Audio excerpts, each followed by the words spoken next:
Hello everyone, thank you so much for joining back in for another episode with me, Viola. Today's topic is about pretty privilege, and I actually hate saying the word pretty privilege, but it is an actual issue that's going on in the world that has to be addressed, or at least it's a fun topic to talk about. So we'll start by saying what pretty privilege is. It's basically the better treatment or the perks of having features that the people in your society would deem as pretty or attractive or beautiful. So without being too dramatic, it's basically a form of discrimination based on the way that you look. Pretty privileges could be money, pretty privileges could be services, such as if you are perhaps a person who you would say is beautiful, then maybe when you don't have money for the bus, you bat your eyes at the bus driver and they let you go by without paying. Pretty privileges could be when you go to a bar and today you don't want to buy a drink. Someone's going to buy a drink for you. Why? Because you're beautiful. And because you're beautiful, you think you deserve it. And someone just might do that for you. It is possible and it is happening. There's situations where it becomes discouraging is when it comes to places of employment and even in the dating community. Because we're such visual creatures, it's the first thing that you see, and people can often be really snap about passing judgment on you and deciding whether or not you are worthy of what they have to give. And that could be giving kindness, that could be giving money, that could be giving just an opportunity, just a chance to present yourself in front of them as a human being. And so generally this wouldn't be an issue. You know, people look like all types of things around the world, and you know, that it is just what it is, you know. And what's interesting about beauty is that without another person being able to place an opinion on you, beauty does not exist. It is not a thing. And the example that I'm going to use is if you were perhaps the only human on Earth, there would be nothing to compare yourself to. There wouldn't be another person's opinion of you. It would not exist. You would not just believe, oh, I must be beautiful. Beautiful compared to who? Beautiful compared to what? It's just you. You are what you are. It is what it is. Beauty isn't something that you can't even, without the presence of other people, you truly cannot even be born beautiful. You're just born the way that you are, and that's it. There's nothing to it. It's not good, it's not bad, it's not beautiful, it's not ugly. That's just it. So when we come into the world as social creatures, we compare ourselves to those who generally look like us, the other human beings around us. These are what we call our societies, the groups of people that we live around. And it comes to the question, who determines what is beautiful? And you can go into such as genetics and evolution and make up, not make up what is beautiful, but you can get an idea of what people are saying is beautiful just by asking around. You know, some people, obviously when it comes to dating, you would want someone who looks healthy. You want someone who looks healthy, who has nice skin, nice clear skin, which is a sign of health. You may be looking for someone who's quite muscular, who has a good figure, who looks fit. And the argument could very well be that men create the standard for beauty. When we were back in the caveman days, what was considered to be a good fit for a mother would be someone who looks healthy, someone who might have wider hips, which could mean that they are able to better carry children. The children are more likely to come out healthy and looking like the mother and the father. And then the reverse could also be said, because women, we all go through the process of choosing a mate, and you can, ask anybody, what are you looking for what are you looking for in like a father for your children? And we start out being really vain. We want our children to have good hair, that we want beautiful children, strong children, tall children, intelligent children. And the way that we kind of weed out our mates are by those standards. We want children that are like us and better. So when we choose these mates, we look for those kind of qualities. We look for handsome people. We look for beautiful people. We look for tall, dark, handsome. We look for wide hips, strong legs, athleticism. We look for money. We look for wealth in the family is a new one. Cavemen didn't have to worry about wealth in the family. They just had to make sure that, they were able to feed their kids. Maybe mom had big boobs, which could mean lots of milk for babies. Maybe I made that up. But we look for that, and we want our kids to have that, because that is what we see and know based on just living life, that those people get ahead. Those people are doing well. And there's a reason they're doing well, and it's because just based off of appearance, they are privileged. They are getting things. They are obtaining things easier, if not better, than those who are in a different position than they are. And when it comes to choosing a mate, of course you always have a preference. If you're choosing a partner, that's always up to you.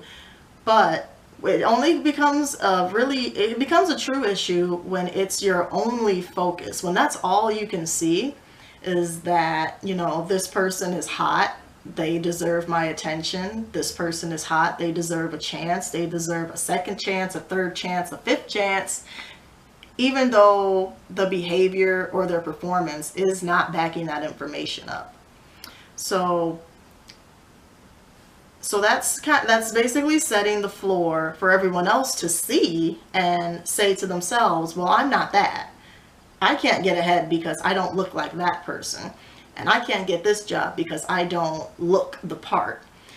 And for some jobs, there's a look. There are looks for certain jobs. Walmart probably isn't one of them. You don't have to generally look like anyone in particular to get a job at Walmart. You just have to prove that you can be on time and that you're a half decent human being. But when it comes to jobs like modeling, when it comes to bartending jobs, there is a look, and there's a lot of discrimination in what you can and should look like, depending on the type of employment that you're looking for. Of course, when I say discrimination, we see the big picture as black people and their natural hair. There's not much you can do about your natural hair. This is the way that we come. And it's expected for us to conform and mold ourselves into something we may not be comfortable with to obtain employment, like just to get the job. Not that we're good at it or that we were or were not qualified or met the requirements to get the job. It's what that employer is seeing up front, taking over what we actually have to offer as an employee outside of the bodies that we came in, because we all came in a body and none of us got to choose what that looked like.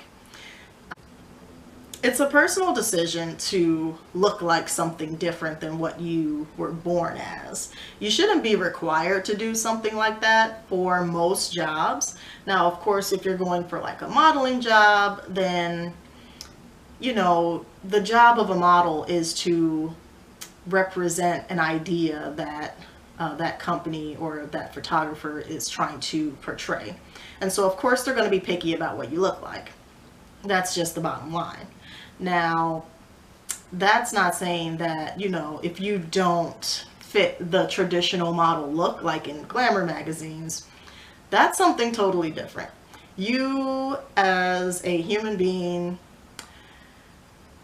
You as a human being are definitely worthy of whatever positions, photographs of modeling that you want to pursue.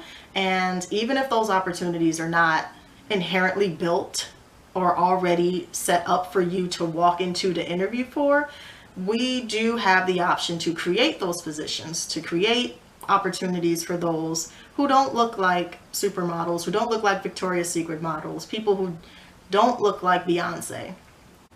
You as a human being are definitely worthy of whatever positions, photographs of modeling that you want to pursue. And even if those opportunities are not inherently built or already set up for you to walk into to interview for, we do have the option to create those positions, to create opportunities for those who don't look like supermodels, who don't look like Victoria's Secret models, people who don't look like Beyonce. I don't want to ever put anyone down for what they look like, because we didn't get to choose this. We're just here, and because we're here existing in a world with other people who do have opinions, and everyone's opinion is going to be different.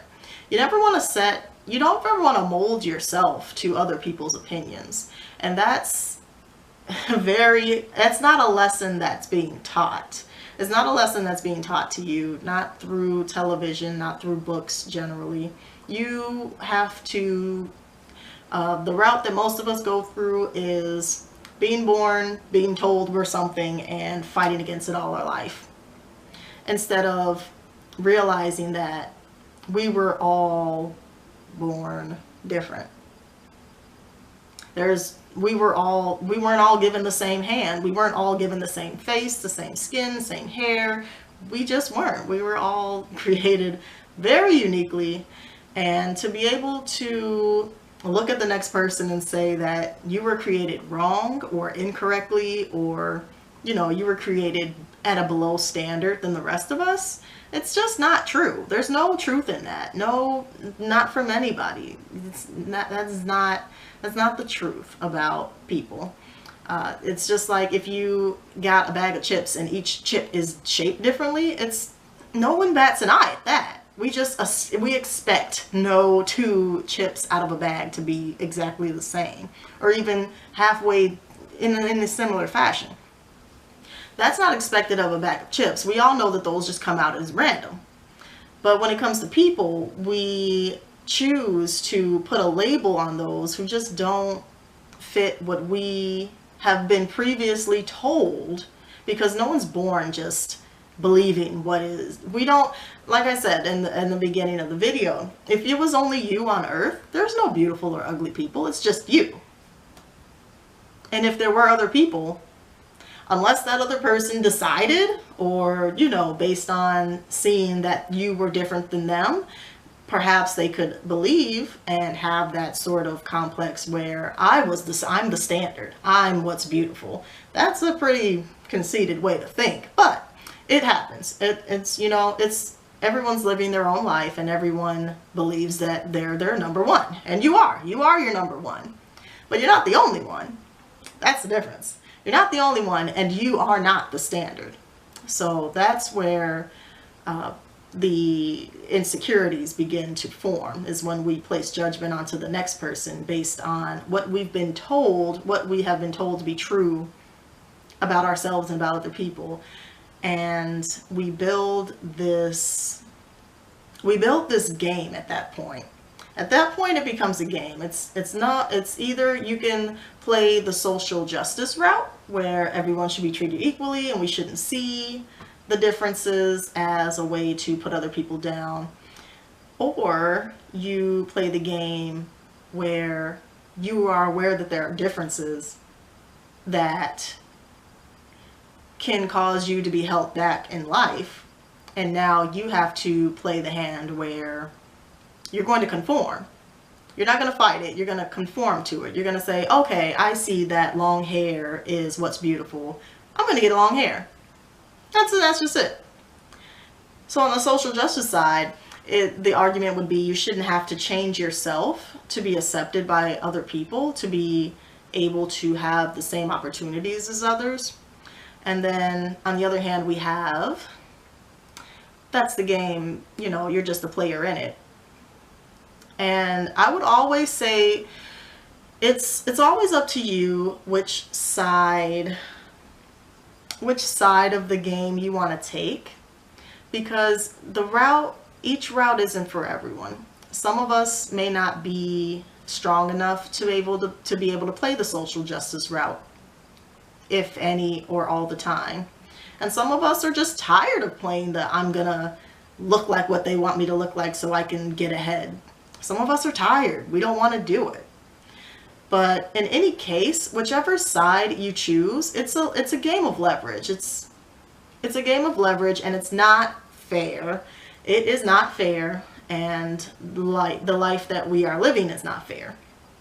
But you do have options in the life. There are plenty of people on the social justice side who are fighting to break down those discriminations based on appearance, and specifically in the workplace, because that's where it makes a lot of difference for most of us as far as getting ahead. You know, it's simply not fair to discriminate based on features you really cannot control. We were just born this way. And you know, it's almost as if saying, you know, the job requires 3 arms, you were born with 2, you don't fit. What are you gonna do? Go buy a new arm? You don't want to do that. That's expensive. That's costly. That's pain. That's healing time. It's unnecessary. And no one should have to do unnecessary things such as change, you know, undergo plastic surgery, or have to spend hours a day on makeup, trying to look like something they're not, just to be able to have basic needs met. And that is definitely worth fighting for, because we, people everywhere, every single one of us, don't fit somewhere. We don't all look beautiful. We do not all look ugly. We are all in ourselves what we are. And in comparison to the next, don't.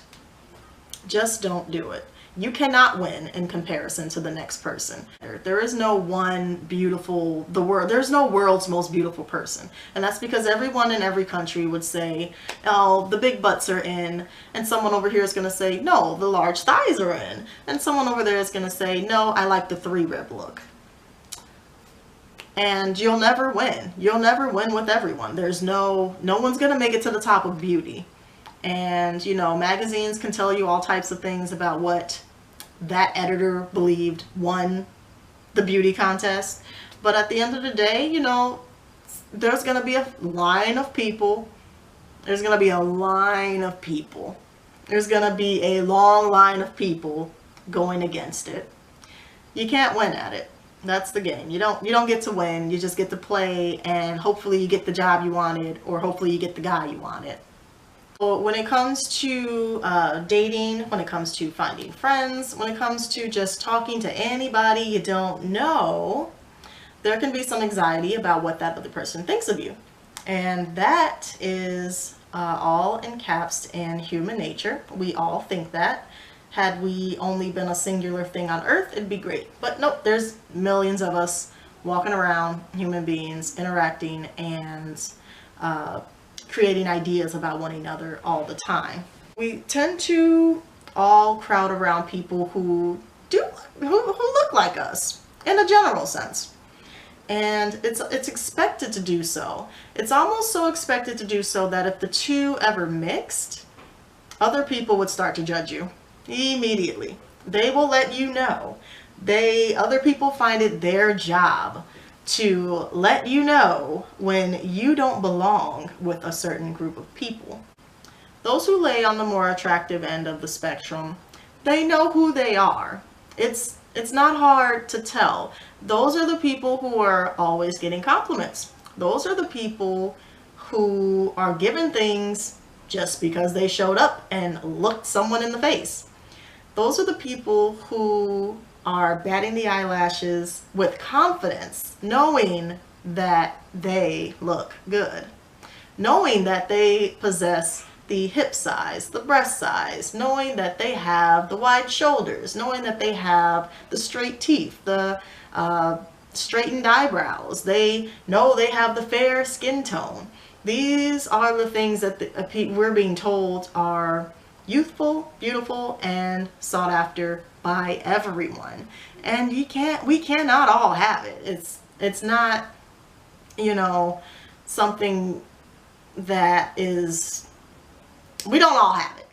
That's I don't have another way to put it. We don't all have those traits. And we can't all have it. We're human. We're all different, and we all have different shades and scales of everything. Sorry, yeah, fly. We have different shades and scales of everything. And so for the people on the other end of the spectrum who are not possessing those things,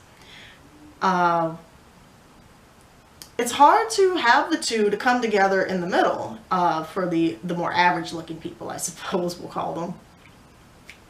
So for those that are average and below on the spectrum, they have a hard time just being seen. They're having a hard time being seen as people. They're having a hard time being seen as qualified, able, and friendly.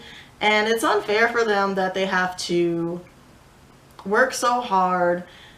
And by work hard, I mean either fighting on the social justice end to claim that social equality, and then on the other end, the internal end, where they're probably conforming to become the standard, to be seen, to be considered worthy of time and effort.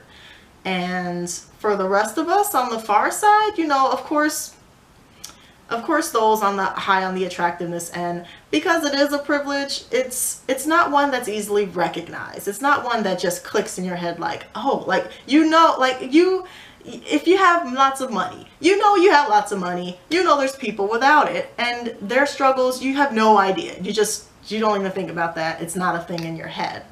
So for those who are, you know, on the super attractive end, hear the struggles of those on the opposite end. Of course, their theory is always going to be conform. You know, there's things you can do. You can put on makeup. You can wear these clothes. You can go to the gym for, I don't know, maybe a year, lose 600 pounds, and then get to work on your nose, and you're going to have to, like, tighten that chin up some too. And it's like, there's just so many things that we would have to do outside of our comfort zones, outside of our confidence zones, that they don't get it. They don't see it. They don't understand why it's so hard. And it's understandable why they see it so hard, because they're just so far removed from the situation. They don't deal with it. It's not something they deal with. They wake up beautiful and it's all great. And they get things for it, and they believe that you can do it too, it can do. And it's not, you know, that's not what's going on here. It could very well be the reverse end, where all of a sudden those on the lower attractiveness end, those average and below, suddenly become the norm. I would be interested in seeing what would happen at that point, when if the tables were turned in that way, because then the struggle becomes, how do I stop being so beautiful? Or it's not even that no one would even say that, actually. They wouldn't even say, how do I stop being so beautiful? They would say, how do I get there? Suddenly that end is beautiful. Suddenly that's in. Suddenly being who you are authentically is in. Suddenly all your body shapes don't matter. The boobs don't matter. The lips, no one's looking at them. What if all of a sudden we thought something else was beautiful? That's basically why I'm saying that the beauty, there's no one thing, there's no group of things that tangibly define beauty. It's all in people's heads. It's all in what someone thought. It's all in what someone believed. And as soon as the belief changes, as soon as the media's like, oh, long hair's done now, well, yeah. So any of you guys doing that long hair thing, yeah, that's out. That's done. It's over. And you will never win. That's why I call it a game. It's a game you could play. You can upplay the social justice side. You can upplay the conformist side. But just pick a side. Pick a side. You can play the game. You can not play the game. Honestly, you're still you. And the biggest message I want everyone to take away today is that whether or not you play the game, you know, you're still a worthy human being. Every one person wants to be heard and felt and understood and accepted.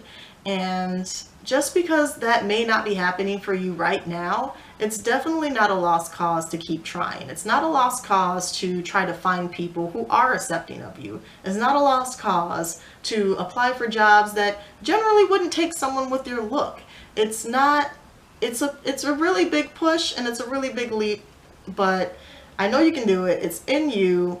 Every single one of you are lovely human beings and deserve a shot at your dreams, and deserve a shot at employment, and deserve a shot at people who they would generally say are out of your league. Nobody is out of your league. We're all skin and bone humans, and you know, just because she got the boob job and all the guys are into her now, those boob jobs don't last. They don't last, and they're expensive to keep up with, and unless you're living that lifestyle, yeah, I don't know who's gonna pay for that. Like, judgment isn't a horrible thing, because we all do it. It's a mechanism that we have to protect ourselves, to recognize when we're around friends and when we're around foes. It's something that we all do, and it's not going anywhere anytime soon. That the judgment itself is not what's the worst part. The worst part is when you use it to hold people back in an unfair advantage. So it's obvious that in the dating world we have our preferences of people, but it's not okay to harshly throw them down because of our preferences.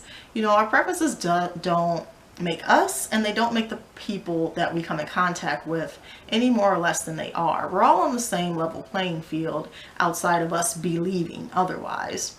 And thinking about the word belief, belief is simply an idea. It doesn't have to have any grounds. It's just a belief. If I believe big butts are hot, there's no reason for that. If there is a reason, it's a social one. It's not one that's just innately true. It's one that the people around me all gathered around and said, oh yeah, big butts are hot. And it's like, oh hey, I got one. And then my best friend's like, oh no, I don't have one. I must be ugly. And there's no benefit in making people feel ugly. There's no benefit in letting that kind of belief govern what you want your actual body to look like. And there's no reason to let that govern making a change to fit what anyone else thinks it should be.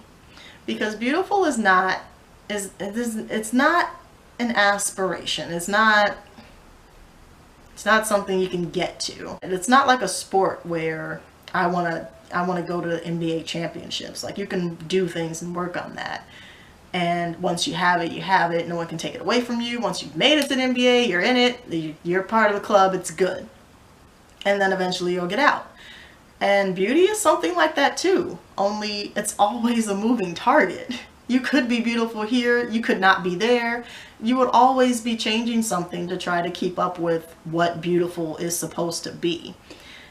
And, you know, if that's something you want to do, that's great. There, like, as the video says, it's called pretty privileges. There are advantages to such things. But there are advantages to everything. And there are definitely disadvantages to that as well. And the disadvantages, I'm not going to go over the disadvantages of being beautiful. Surely those people are already badgering you with the perks that they get, the free drinks and the nice clothes and the trips to the Bahamas that their sugar daddies are buying them, or whatever that is. When you suddenly find yourself in the position of privilege, socially it becomes your job.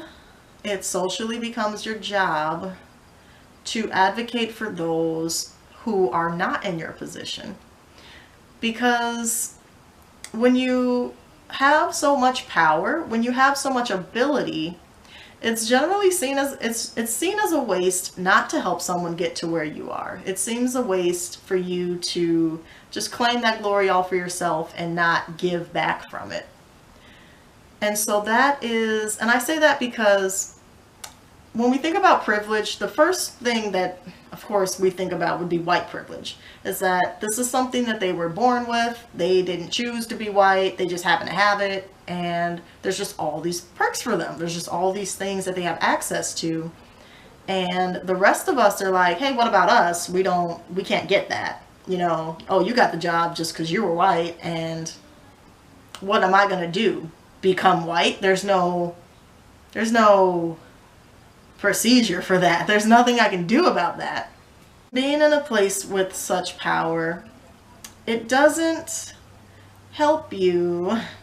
It doesn't help you to simply put other people down because they're not where you're at, because they weren't born with what you got. It's not okay, it's not helpful, and it doesn't move you forward anymore. So with that said, if you find yourself in a place where you suddenly are the prettiest thing there, where suddenly the pretty privilege is upon you, take it, say thank you. Please understand you didn't do anything. I don't care if you went and did all the surgeries in the world to become pretty. You didn't do anything. And all you were blessed with was that someone thought you were pretty. That's it. There's nothing else in there. That's what happened. To look at the next person and say, oh, that's too bad, you can't get what I got. And it's like, no, you're right. I can't get what you got. But I've got plenty of stuff right here. I've got things that make me privileged. I have things that, you know, people think are pretty too. It might not be my eyes, it might not be my face, it might not be my body, but I've got, we all have something to be proud of. We all have something that we leverage to get ahead. And that's what we have to focus on, is our strengths, not our weaknesses, not what people believe in us to be a weakness. We need to focus on what we actually have and take that and run with it. Because it's like everybody has something, but you don't want to put other people down with what you've got. I feel like that was a mouthful, and hopefully you guys leave the video with a little more perspective on the pretty privilege and how that affects you, how it affects the world, and some tweaks and changes you can do to stay beautiful and stay humble. Thanks so much for joining me. I love you guys, and none of y'all are ugly people. None of you. The rest of them, yeah, they not ugly either, but they not like y'all. We're going to leave it at that, and you can like it, you can comment on it, you can subscribe to the channel, and I'd love to see you guys again. We're going to come back with another topic yet again. I also want to keep you guys informed about the fitness video coming up. That's something that I'm pretty passionate about, and I want to share that with you, and I want to see how that goes. So that's going to be fun. So thanks for coming by.